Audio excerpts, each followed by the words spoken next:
राधे राधे। श्री शिवाय नमस्तुभ्यम। नमस्कार। देखो, आज है 11। हमारे यूपी में तो खैर एकादशी बोलते हैं। जो ये होली के बाद और नव दुर्गों से पहले जो ये 11 आती है, इसको पाप मोचनी एकादशी कहते हैं। इस दिन व्रत रखने से कहते हैं कि समस्त पापों का नाश हो जाता है। तो इस एक छोटी सी कथा के द्वारा बताती हूँ।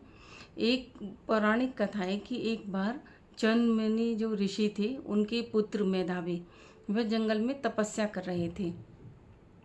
तो उसी जंगल में इंद्र अप्सराओं के साथ, देवताओं के साथ विचरण करते थे।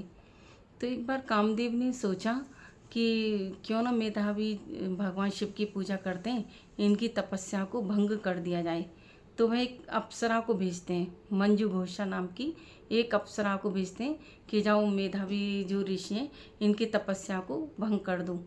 तो मंजू घोषा जाती है और उनकी तपस्या को भंग करती है। तो मेधावी ऋषि जो हैं वो भी आकर्षित हो जाते हैं मंजू घोषा अप्सरा की तरफ, और दोनों आपस में रहने लगते हैं। बहुत सारे वर्ष बीत जाते हैं। तो एक बार जब मंजू घोषा कहती है कि मुझे वापस जाना है इंद्रलोक के लिए, तो मेधावी ऋषि को लगा कि अरे, तब उनका भ्रम टूटता है कि मैं किसके साथ रह रहा हूँ, क्यों रह रहा हूँ, और मैं तो भगवान शिव की आराधना कर रहा था। मंजू घोषा ने मुझे किस तरह आकर्षित किया और मेरी शिव तपस्या को भंग किया। तो वह मंजू घोषा को श्राप दे देते हैं कि जाओ तुम पिशाच योनि में जाओ। तो मंजू घोषा ऋषि के चरणों में गिर जाती है, कहती है कि मुझको श्राप मत दो, इससे मुक्ति का कुछ उपाय बताइए।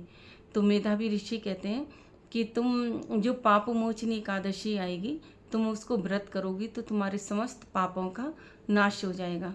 तो मंजू घोषा जब एकादशी आती है, व्रत करती है, तो मेधावी ऋषि अपने पिता चंद्रमणि को बताते हैं कि मैंने इस तरह मंजू घोषा को श्राप दिया।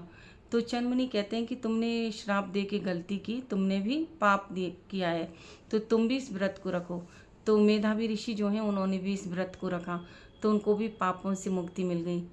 तो मैं इनका छोटे से रूप में कथा सुना देती हूँ। तो इस तरह से आज पाप मोचनी 11 है, और आज के दिन चावल नहीं खाने चाहिए।